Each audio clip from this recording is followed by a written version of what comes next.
তামিম ইকবাল কেন খেলবে না world cup? Give me one reason, কেন খেলবে না সে? ইকবালকে আসলে কোনো কারণে, যে কোনো কারণেই হোক, যে দল থেকে বাদ দেওয়ার একটা পরিকল্পনা নেওয়া হয়েছে। তামিমের লেভেলের একজন ক্রিকেট, তামিম এবং এই সাকিব সাগাটা বা বিসিবির সাথে যে ঘটনাগুলো ঘটেছে এটার কিন্তু সমাপ্তি অনেক আগেই হয়েছে। মাননীয় প্রধানমন্ত্রী সমাধান করে দিয়েছেন। I am very surprise to see who has the audacity. উনার অর্ডারটাকেও কিন্তু আমরা মানলাম না। প্রধানমন্ত্রী বলে দিয়েছেন তামিম খেলবেন, তামিম কিন্তু fit, but who has that audacity যে ওনাকে টিম থেকে বাদ দিল? Is it Shakib? Is it Papon ভাই? Is it the coach? Or who is that guy? এটা আমাদের জানা দরকার। আসসালামু আলাইকুম সুপ্রিয় দর্শক বন্ধুরা, সাকিব এবং তামিমকে নিয়ে যেন আলোচনা থামছেই না। আর সেই আলোচনাগুলোর মধ্যে এবার অত্যন্ত গুরুত্বপূর্ণ কিছু বিষয় উঠে এসেছে। দর্শক বন্ধুরা, যেখানে স্বয়ং প্রধানমন্ত্রী তামিম ইকবালকে মাঠে ফিরিয়েছেন, সেখানে তামিম ইকবালকে মাঠ থেকে কে ফিরিয়ে দিয়েছে আর সেই ক্ষমতা কার হয়েছে? দর্শক বন্ধুরা, তামিম এবং সাকিবের দ্বন্দ্ব নিয়ে যখন আমরা আলোচনা এবং সমালোচনায় মেতেছি সাকিব আল হাসানকে নিয়ে, কিন্তু অন্যদিকে তৃতীয় পক্ষের বড় কেউ আছে যেখানে প্রধানমন্ত্রীর উপরে তার ক্ষমতা খাটাতে শুরু করেছে। দর্শক বন্ধুরা, অবশেষে সেই সকল বিষয়গুলো নিয়ে এবার বাংলাদেশের সিনিয়র কিছু ক্রীড়া বিশ্লেষক অত্যন্ত গুরুত্বপূর্ণ কিছু তারা বিশ্লেষণ করেছেন এবং তারা সেই সকল বিষয়গুলো খতিয়ে দেখার বার্তা দিয়েছেন। তো দর্শক বন্ধুরা, চলুন আমরা তাদের সেই সকল বিশ্লেষণগুলো শুনে নেই। তাহলে কি আবারও নতুন করে সেই ইস্যু নিয়ে বেশ কিছু আলোচনার জন্ম দিয়ে গেল। হাতুড়ে সিং এর এত প্রভাব সাকিবের উপর, সাকিব নিজের দলের ভালোটা বুঝবে না, নাকি সাকিবের আসলে অনেক বেশি আত্মবিশ্বাস আছে যে এবার বিশ্বকাপে তার নেতৃত্বে ভালো কিছু আসবে, সেখানে তামিম থাকুক বা না থাকুক? কারণ দিন শেষে তো দায় সাকিবের কাঁধে অনেকখানি যাচ্ছে। ইমরোজ আহমেদ। ধন্যবাদ। আমি আপনার কথার সাথে শুরু করার আগে একটা জিনিস একটু বলতে চাই, সেটা হচ্ছে ধরুন তামিম এবং এই সাকিব সাগাটা বা বিসিবির সাথে যে ঘটনাগুলো ঘটেছে এটার কিন্তু সমাপ্তি অনেক আগেই হয়েছে। মাননীয় প্রধানমন্ত্রী সমাধান করে দিয়েছেন। I am very surprise to see who has the audacity. উনার অর্ডারটাকেও কিন্তু আমরা মানলাম না। প্রধানমন্ত্রী বলে দিয়েছেন সাকিব খেলবে, সাকিব কিন্তু সরি তামিম খেলবেন, তামিম কিন্তু fit, but who has that audacity যে ওনাকে টিম থেকে বাদ দিল? Is it Shakib? Is it Papon ভাই? Is it the coach? Or who is that গাই?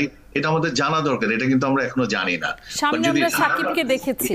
ইমরোজ আহমেদ, ধারাবাহিকভাবে যদি আমরা চিন্তা করি দি সিকোয়েন্স অফ ইভেন্টস এবং আমরা কিভাবে দল নির্বাচন করি, তাহলে কিন্তু এটার দায় বর্তাবে ফার্স্টে সিলেক্টরদের উপরে, তারপর অবশ্যই কোচ এবং ক্যাপ্টেনকে দায় নিতে হবে, এন্ড সর্বোপরি যখন বিসিবি প্রধান যখন সাইন করেছেন ওনাকেও দায় নিতে হবে। কিন্তু কথাটা হচ্ছে আমরা তো এই হতাশায় দুঃখজনক এবং এই একটা কষ্টকর পরিস্থিতিতে পড়তে চাই না। আমরা 3-4 মাস আগেও যখন আমরা আইসিসি সুপার লিগ খেলছিলাম তখন কিন্তু আমরা we were so hopeful that আমরা সেমিফাইনাল খেলবো। Team has become third in the super league. তামিমের নেতৃত্বে আমাদের টিমটা কিন্তু ভালো করেছে। এবং কেন এই গোলমালগুলোর সূত্রপাত হলো?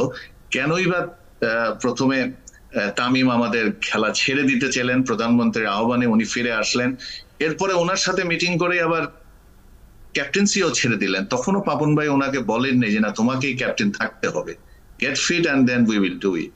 এই যে কতগুলা এলোমেলো কথা আমরা শুনছি, সবই কিন্তু বিভ্রান্তি সৃষ্টি করছে, সবই কিন্তু আমাদেরকে কনফিউজ করে দিচ্ছে। একটা বিশ্বকাপ খেলার দলে আপনি যখন এইভাবে যাচ্ছেন, যাওয়ার আগে টিম ক্যাপ্টেন এবং কোচ বলে যাচ্ছেন, কোচ বলেছেন যারা আপনারা স্বপ্ন দেখছেন বাংলাদেশ টিম ওয়ার্ল্ড কাপে চ্যাম্পিয়ন হবে, তাদের স্বপ্নটা একটু রিয়ালিটিতে আনা দরকার। আমাদের টিম ক্যাপ্টেন বলে গেছেন যে আপনারা যারা মনে করছেন আমরা কিন্তু কখনোই বড় কোনো আসরে ভালো রেজাল্ট করি নাই, বড় একটা আশা করেন না। তার মানে ওনারা এগুলো বলে যাচ্ছেন। আমি তো বলবো যদি শুধু তামিমের ইনক্লুশনটা আপনি বাদ দেন, আরেকটা জায়গায় হয়তো একটা প্লেয়ার নিয়ে আমরা বলতে পারি যে এটা পেস বলার নতুন, আমরা আরেকজন সাকিবকে যে নিয়ে গেছি তাকে পরিবর্তন করে কি খালেদকে নেওয়া যেত? এই দুই একটা জায়গায় কনফিউশন, পুরো টিমটাই কিন্তু ঠিক আছে। তার মানে এই টিমটাকে নিয়ে কিন্তু আমরা স্বপ্ন দেখছিলাম। তাহলে এই কনফিউশন গুলা কেন তৈরি করা হলো? মাহমুদুল্লাহকে নিয়ে যেটা করা হয়েছিল সেই জায়গাটায় মাহমুদুল্লাহ কিন্তু ইনক্লুশনে হলো। তখনও কিন্তু মাহমুদুল্লাহ সম্বন্ধে অনেক কথা বলেছেন সাকিব। সাকিব কিন্তু বলেছেন মাহমুদুল্লাহ থেকে ভালো খেলছেন তৌহিদ হৃদয়, তার রিপ্লেসমেন্ট এসেছে। আবার উনি এখন টি স্পোর্টস এ ইন্টারভিউ দিয়ে বলছেন যে তামিমের এই যে ঘটনাগুলো হচ্ছে আমি কিছুই জানি না, এটা আমি তো বিশ্বাস করব না। আমরা যারা ক্রিকেট বুঝি, যারা ক্রনোলজি বুঝি, সিকোয়েন্স অফ ইভেন্টস বুঝি, আমি অন্ততপক্ষে বিশ্বাস করবো না। রকিবুল ভাইও হয়তো বা বিশ্বাস করবেন না, বা রকিবুল ভাইয়ের একটু সমস্যা আছে, উনি তো বিসিবির সাথে জড়িত, অনেক কিছু উনি বলতে পারবেন না। আমি আপনাকে খোলাসা করে বলতে পারি, team captain has a big say in the team. Shakib Al Hasan সরাসরি তামিম ইকবালকে দোষারোপ করছেন যে হঠাৎ করে ক্যাপ্টেন্সি ছেড়ে দেওয়া তখন হচ্ছে যে একেবারেই সেনাপতিহীন যুদ্ধে নামার মতো বিষয় হয়ে দাঁড়ায়। কিন্তু কোন সিচুয়েশনে একজন প্লেয়ার ক্যাপ্টেন্সি ছেড়ে দিয়ে অবসর গ্রহণ করে, সেই সিচুয়েশনটাও বোর্ডের কারণেই তো নিশ্চয়ই নিঃসন্দেহে দলের ভেতরে হচ্ছে। এই বিষয়গুলো সলভ করা, এই লুকোচুরি থেকে বের হওয়া, এটার কোনো মনোভাব কি কখনো বিসিবির মধ্যে বা বোর্ডের মধ্যে লক্ষ্য করা গেছে কিনা? না, সাম্প্রতিক সময়ে যে ঘটনাগুলো ঘটলো, আসলে বিশেষ করে তামিমকে কেন্দ্র করে যে বিষয়গুলো ঘটলো, তামিমের হঠাৎ করে অবসরের সিদ্ধান্ত, তারপরে প্রধানমন্ত্রীর অনুরোধের প্রেক্ষিতে আবার ফিরে আসা, সে দীর্ঘমেয়াদী রিহ্যাবিলিটেশন করলো।